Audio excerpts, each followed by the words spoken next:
The real problem with this scene is not the lightsaber wound, or at least it's far less about that, but rather the context surrounding it that is the root problem. As of writing this video, the survival rate for those similar stab wounds is 80%, with it reaching a 100% survival rate if you remove all non-Disney Star Wars projects. Those who have received similar wounds include the Grand Inquisitor, Qui-Gon and Reva, with Reva being able to survive it twice. Qui-Gon is the only one to have succumbed to his wound.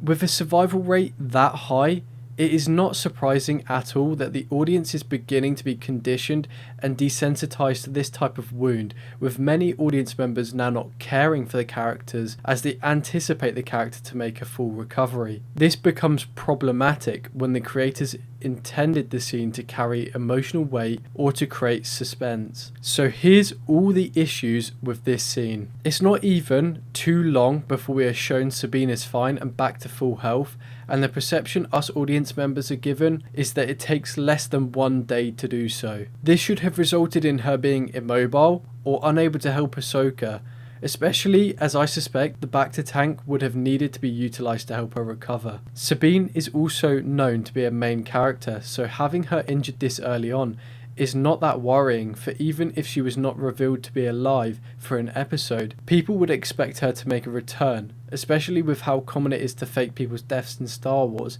to the point it makes scenes emotionally devoid, and there'd be no reason for a main character to die so soon after being introduced. The next issue is that Sabine is human, or at least has human anatomy. This means regardless of where she is hit, there are organs that will be damaged. Knives and bullets are able to avoid these organs in some special cases, but we are not talking about these weapons.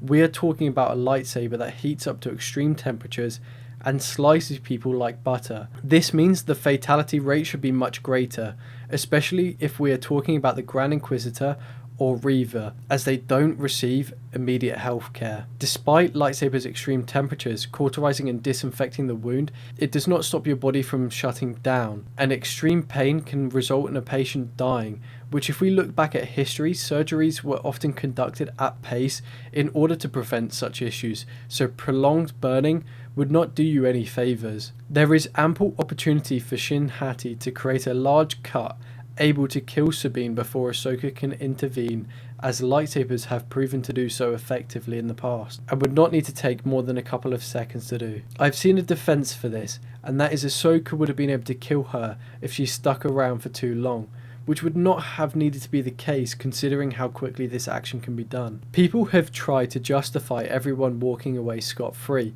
apart from Qui-Gon, by stating he was the only one able to accept his fate, or not to try hold on through the Force.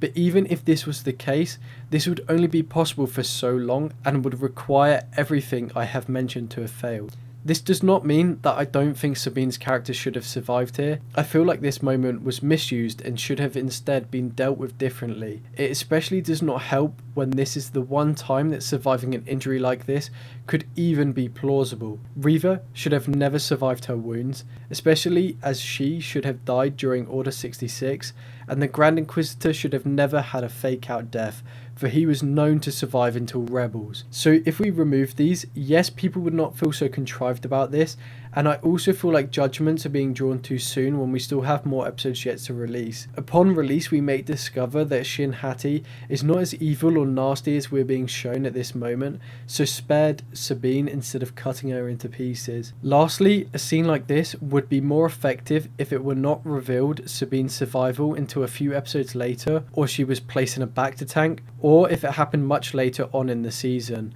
with her not making an appearance again until at least the next season. So now, I leave it up to you. Leave a comment down below with your opinion, consider subscribing and liking the video if you enjoyed it, and I'll see you in the next video.